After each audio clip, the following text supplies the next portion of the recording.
everyone, and welcome to English Pod. My name is Marco. I'm Amira. Hey, Amira, how are you today? I'm doing great. What about you? I'm doing pretty good. I'm excited about this lesson that you have for us today. Yes, it's actually a very, very useful lesson. It's about someone asking his boss for an assistant. Oh, okay, an assistant. What's an assistant? Well, it's someone who helps you with your work around the office. Okay, great. So let's listen to this dialogue, and when we come back, we'll take a look at all the interesting and useful vocabulary that you'll find.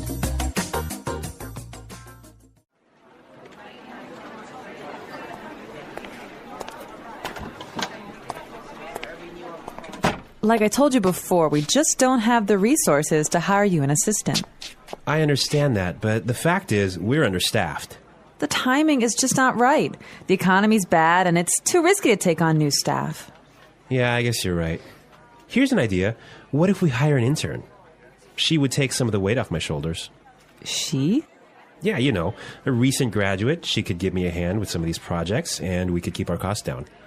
That sounds reasonable. Let me see what I can do.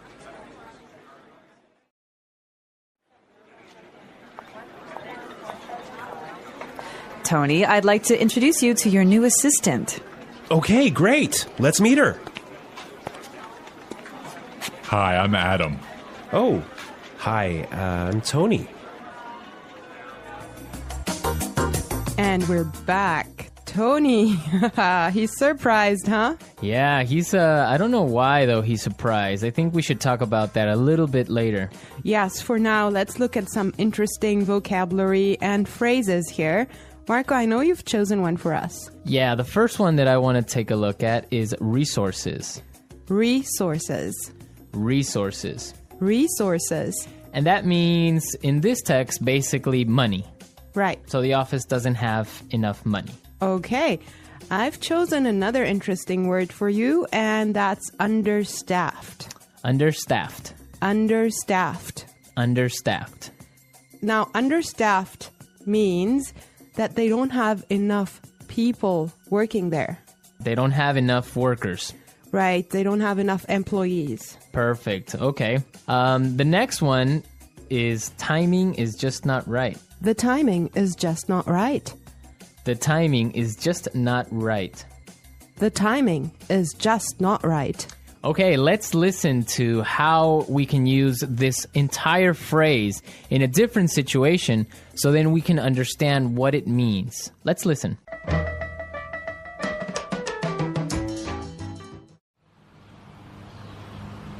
I was going to sell my house, but the timing is just not right.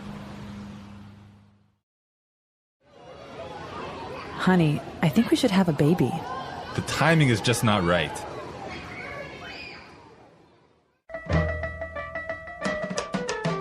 Okay, great. I guess that makes it clear.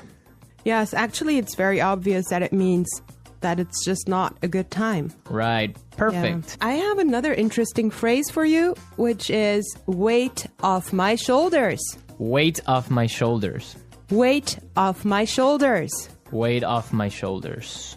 So, to take weight off my shoulders is another way of saying to help me with my work or to take some of my work away from me. If you have a lot of things to do and I come and help you, that means that I took some of the weight off your shoulders. Yes. Let's look at the next phrase that we have here, and it's give me a hand. Give me a hand. Give me a hand. Give me a hand. Okay, now this is not literal. It's not that I'm going to give you somebody's hand, right? Let's listen to some examples, and then we can come back and explain what it means.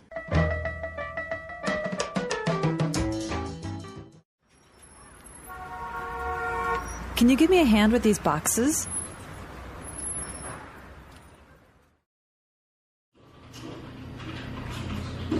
Neil, I'll need you to give me a hand with the sales reports.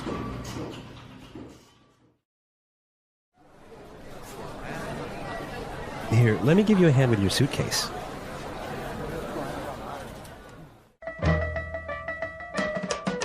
All right. Give me a hand is another way of saying help or to help out. Exactly, to help out. Right. Perfect. Now, the last phrase we're going to look at here in this dialogue is keep our costs down. Keep our costs down. Keep our costs down. Keep our costs down. So to keep our costs down means to try and not spend so much money. Exactly. Many companies, for example, now control how much printing you do, Yes. right? To yes. keep the cost down of paper. Yeah, so in other words, they do not want to have unnecessary spending.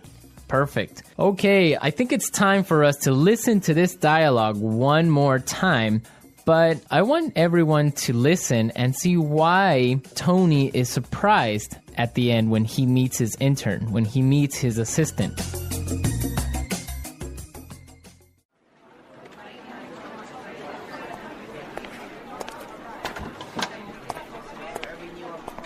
Like I told you before, we just don't have the resources to hire you an assistant. I understand that, but the fact is, we're understaffed. The timing is just not right. The economy's bad, and it's too risky to take on new staff. Yeah, I guess you're right. Here's an idea. What if we hire an intern? She would take some of the weight off my shoulders. She? Yeah, you know, a recent graduate. She could give me a hand with some of these projects, and we could keep our costs down. That sounds reasonable. Let me see what I can do.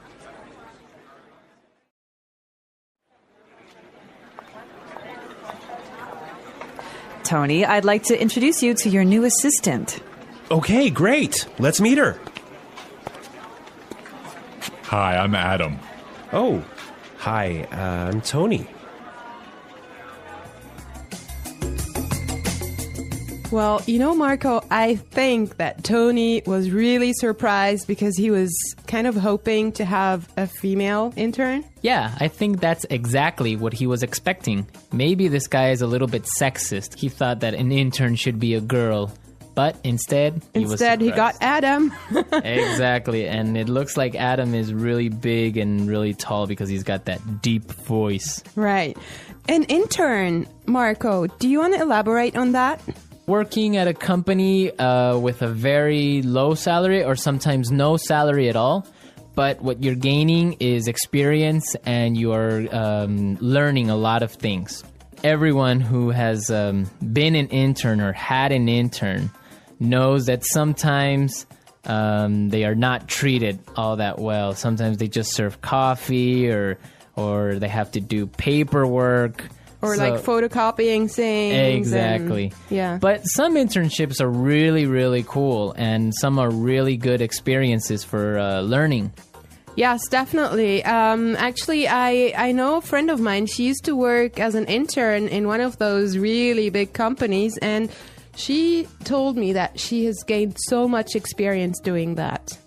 Yeah, I mean, even if you don't get paid, the experience that you get is really good, and that just opens doors for maybe getting another job, or sometimes the interns get hired by the company to stay because they do such a good job. Yeah, I think that's mostly the case, huh? Yeah, that happened to me once. I started working as an intern, and after 3 months, I was hired by the company, so it does happen, believe me. So you did a good job. Yeah, of course. All right, folks, we're out of time today. I hope that you enjoyed our lesson. Asking for assistance. When people need help, they ask for assistance. This can happen in many situations.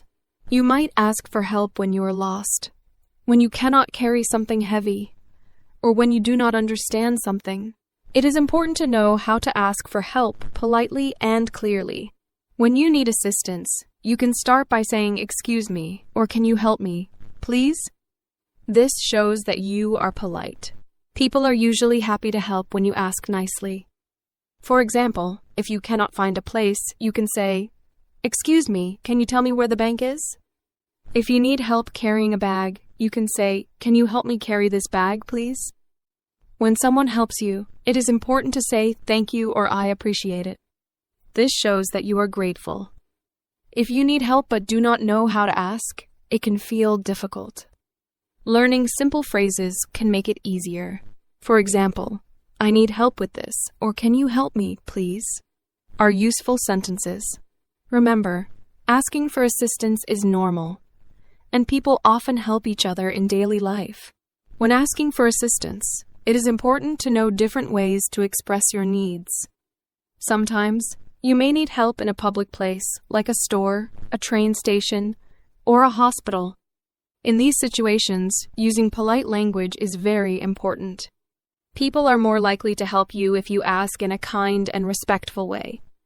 You can start your request by using phrases like, "Excuse me," "I'm sorry to bother you," or "Could you help me, please?" These phrases are polite and make the person you are asking feel respected. For example, if you are in a store and cannot find an item, you can say, "Excuse me, could you help me find the bread?" If you are at a train station and are unsure which train to take, you could ask, "I'm sorry to bother you, but could you tell me which train goes to the city center?" These polite phrases make your request clear and respectful. In some situations, you may need to give more information when you ask for assistance. Being clear and specific helps the other person understand your problem. For example, if your phone is not working, you could say, "Excuse me, my phone is not working. Can you help me?" If you do not know how to use a machine, you can say, "Could you please show me how to use this machine?" Giving clear details about your problem makes it easier for people to help you. If you are not sure how to explain your problem, you can start by saying, "I have a problem," or "I need some help." These simple phrases show that you need assistance and encourage others to listen. When asking for help, it is also helpful to pay attention to the situation. If someone looks busy, it is better to wait or find someone else to ask. For example, if you are in a store and a worker is helping another customer, you can wait until they finish. When they are free, you can say, "Excuse me, can I ask for your help?" This shows that you are patient and respectful of their time. If you are in a hurry and need help quickly, you can say, "I'm sorry to bother you, but it's urgent. Can you help me, please?" This helps the other person understand that you need help right away. In addition to using polite language, your tone of voice and body language are also important. When asking for help, try to speak clearly and use a calm voice. If you speak too quietly, the person may not hear you. If you speak too quickly, they may not understand you. A clear and calm voice helps others understand what you need. Your body language also sends a message. If you smile and make eye contact, you show that you are friendly and polite. If you look angry or impatient, the other person may not want to help you. Being polite with both your words and actions makes it easier for others to respond positively to your request. Sometimes people may not be able to help you, and that is okay. If someone says, "I'm sorry, I can't help you," you can thank them anyway by saying, "Thank you for your time." It is also a good idea to try asking someone else. For example, if you ask a stranger for directions and they do not know, you can politely ask another person. Being patient and polite increases your chances of getting the help you need. If you are in a place with many workers, like a store or a hospital, it is usually easy to find someone else who can assist you. When you receive help, always remember to show gratitude. Saying thank you or "I really appreciate it" shows that you value the other person's kindness. If someone gives you detailed help, you can say, "Thank you so much for your help," or "I really appreciate your assistance." If the help was quick but useful, you can simply say, "Thanks a lot." Being thankful encourages people to continue helping others. It also leaves a good impression and shows that you are polite and respectful. Asking for assistance is a useful skill in daily life. Whether you need help finding a location, understanding instructions, or solving a problem, knowing how to ask politely and clearly makes communication easier. It also helps you build better relationships with people around you. By using polite phrases, giving clear details, being patient, and showing gratitude, you can ask for assistance in a respectful and effective way. When asking for assistance, it is important to understand that different situations may require different ways of requesting help. In everyday life, you might need help in various places, such as a supermarket, a bus stop, a school, or even on the street. Knowing how to ask for assistance in different situations makes you feel more confident and helps you communicate effectively. It is also important to recognize that the way you ask for help may change depending on who you are speaking to. For example, when asking a stranger for help, you may want to be more formal and polite. When asking a friend or family member, you can be more casual and relaxed. Understanding these differences will help you navigate different social situations more easily. When you ask for help from someone you do not know, it is best to use formal and polite language. Starting with phrases like, "Excuse me," "I'm sorry to bother you," or "Could you help me, please?" shows respect and makes the person more willing to assist you. For instance, if you are in a supermarket and cannot find a product, you could ask an employee, "Excuse me, could you please tell me where the milk is?" If you are lost in a new city, you might stop someone on the street and say, "I'm sorry to bother you, but could you help me find the train station?" These polite expressions make your request sound kind and respectful, which increases the chances that the other person will be happy to help. When you are asking for help from someone you know, you can use more casual and simple phrases. For example, if you are at home and need help moving a heavy box, you can say to a family member, "Hey, can you help me with this box?" If you are working on homework and have a question, you might ask a friend, "Can you explain this to me?" In these familiar situations, it is not always necessary to be very formal, but it is still important to be polite. Adding words like please and thanks makes your request friendlier and shows that you appreciate their help. For example, you could say, "Can you help me with this, please?" Or after receiving help, "Thanks a lot for your help." Sometimes, you may need to ask for help in situations where people are very busy, such as in a hospital, at a busy store, or in a crowded place. In these cases, it is especially important to be clear and direct while still being polite.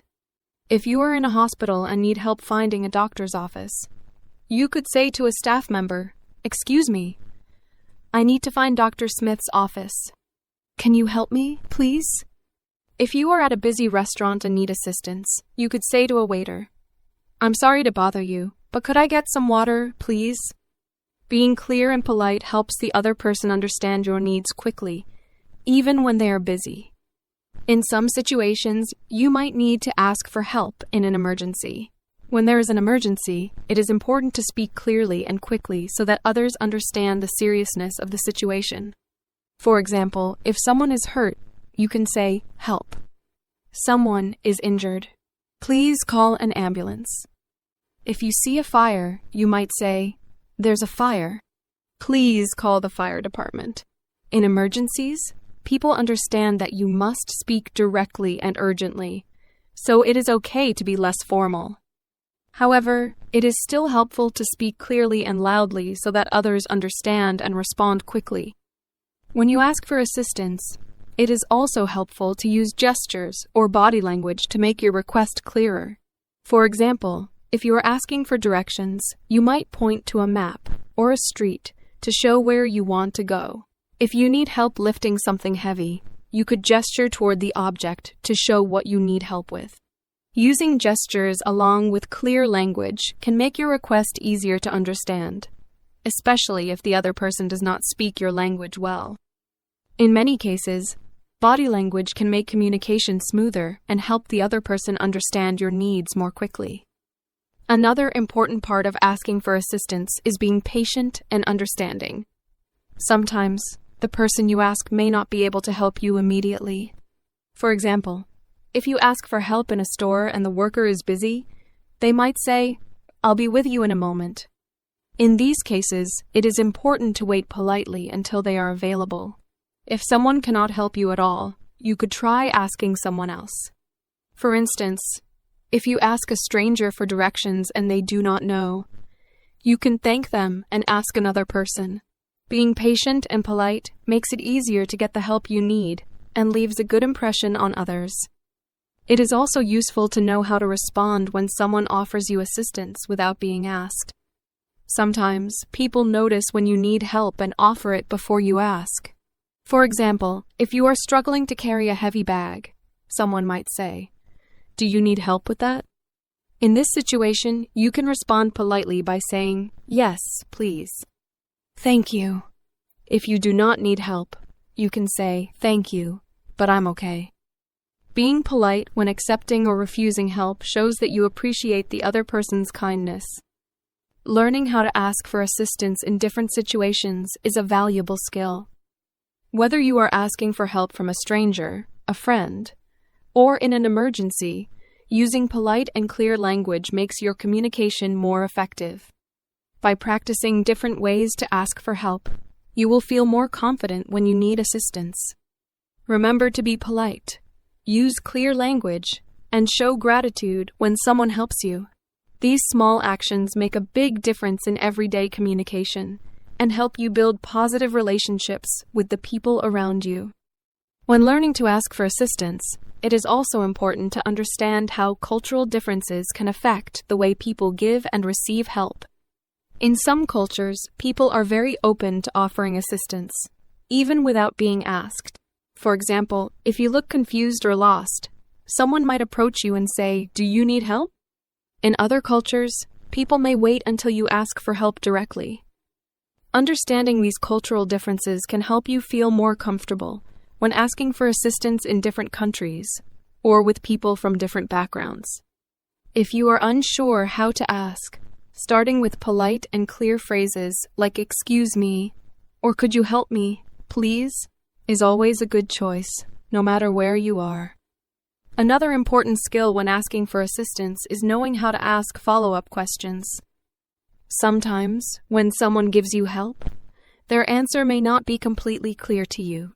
In these situations, it is useful to ask additional questions to get more information. For example, if you ask for directions and someone says, "Go straight and turn left," but you are still unsure, you could ask, "How far should I go straight?" Or is it the first left or the second left? Being able to ask follow-up questions helps you get the help you need more effectively. You can also use phrases like, "Could you explain that again, please?" Or "I'm sorry, I didn't understand. Could you repeat that?" These phrases show that you are listening carefully and want to understand clearly. When asking for assistance, it is also helpful to recognize when to offer help in return. Communication is a two-way process, and just as you may need help sometimes, others may need your help as well. If someone helps you, there may be opportunities for you to assist them later. For example, if a coworker helps you understand a task, you could offer to help them with something else in the future by saying, "Thank you for your help. Let me know if you ever need anything." Offering help in return shows kindness and builds positive relationships with others. Even if you cannot directly repay someone, a sincere "thank you so much for your help" shows that you value their time and effort. It is also useful to know how to ask for assistance when you are using services such as public transportation, customer service, or healthcare. In these settings, you may need to ask for help with specific problems. For instance, at a train station, you could ask, "Could you help me find the right platform, please?" When speaking to customer service, you might say, "I have a problem with my order. Could you assist me?" In a doctor's office, you could ask, "Could you help me understand these instructions?" Using specific language helps people in these roles understand your problem quickly and find a solution. Additionally, being patient and respectful with service workers is especially important, as they often assist many people throughout the day. Sometimes, you may need to ask for assistance in a professional or formal setting, such as at work or school. In these environments, it is best to use polite, clear, and professional language. For example, if you do not understand a work assignment, you could ask your manager, "Could you clarify the instructions for this task, please?" If you are a student and need help with an assignment, you could say to your teacher, "I'm having difficulty with this question. Could you explain it to me, please?" Using formal language shows that you are serious and respectful. It is also helpful to show that you have already tried to solve the problem yourself before asking for help. For instance, you might say, "I have tried to solve this, but I'm still confused. Could you help me understand it better?" When asking for assistance, it is also important to be aware of how to respond if the person you ask cannot help you. Sometimes, the person may not know the answer or may be too busy to assist you. If this happens, it is polite to say, "Thank you anyway," or "I appreciate your time." You can then look for someone else who might be able to help. For example, if you ask a store employee where to find an item and they are unsure, you could say, "Thank you anyway. I'll try asking someone else." Being understanding and kind, even when someone cannot help, leaves a positive impression and makes it easier to ask for help again in the future. In some cases, you may need to ask for assistance using technology. For example, if you're using a website and have trouble, you might need to contact customer support. Many websites offer live chat, email, or phone support where you can ask for help. In these situations, it is important to describe your problem clearly and politely. You could say, "Hello, I'm having trouble logging into my account. Could you assist me, please?" If you are using a self-service kiosk at a store or a ticket machine and do not understand how it works, you could ask a nearby worker, "Excuse me, could you show me how to use this machine?" Being able to ask for assistance with technology is becoming more important as many services move online. Another useful skill is learning how to ask for assistance in a group setting. Sometimes, you may need help when you are in a meeting, a classroom, or a social gathering. In these situations, it is important to be respectful and wait for the right moment to ask. For example, in a classroom, you could raise your hand and say, "I have a question. Could you help me understand this part, please?" In a meeting, you might wait until there is a pause and then ask, "Could you clarify that point, please?" Being respectful of the group and asking your question clearly helps you get the help you need without interrupting others. Asking for assistance is an essential life skill that helps you navigate different situations with confidence. Whether you are asking for directions, seeking help with a problem, or requesting clarification, using polite and clear language makes communication easier. Remember to be patient, respectful, and grateful when others assist you. Practicing these skills in everyday situations will improve your ability to ask for help effectively. Over time, you will become more comfortable asking for assistance and offering help to others, making your interactions smoother and more positive. The English Pod Audio Review. Listen to the meaning, then say the vocabulary word. Money. Resources. Not enough people to do the job. Understaffed. It's not a good time now. The timing is just not right. Remove pressure or stress. Weight off my shoulders. Help. Give me a hand. It's okay.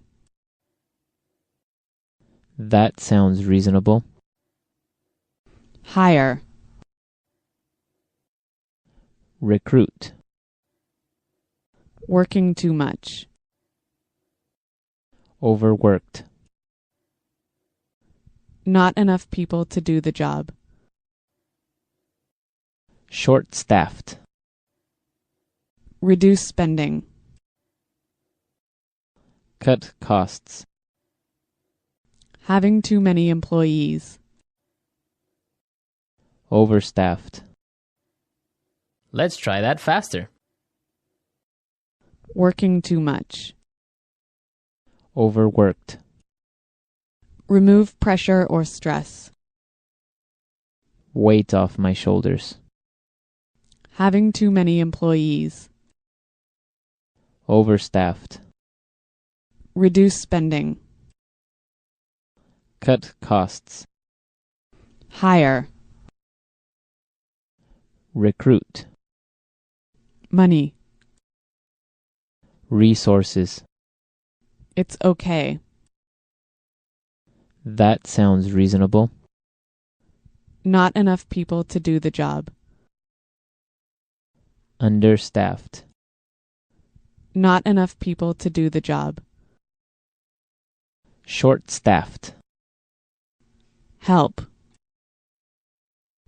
Give me a hand. It's not a good time now. The timing is just not right. Now say the word and hear it in a sentence. Resources.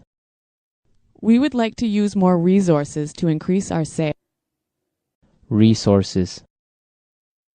We don't have enough resources to start a new project. Resources. Intel has a lot of resources for research and development. Understaffed. Hospitals in poor regions of Africa are understaffed. Understaffed.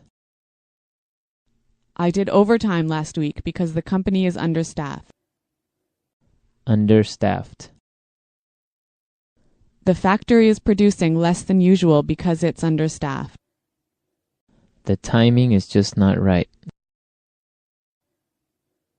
The timing is just not right. The timing is just not right for us to have a baby. The timing is just not right. I want to buy a car, but the timing is just not right. Weight off my shoulders. Could you help me plan the party? That would really take some of the weight off my shoulders. Weight off my shoulders. Finishing that project was a big weight off my shoulders. Weight off my shoulders. Winning the lottery took a great weight off my shoulders. Give me a hand. Can you give me a hand with these boxes? Give me a hand. Neil, I'll need you to give me a hand with the sales report. Give me a hand. Here, let me give you a hand with your suitcase. Paying $30 for new shoes sounds reasonable.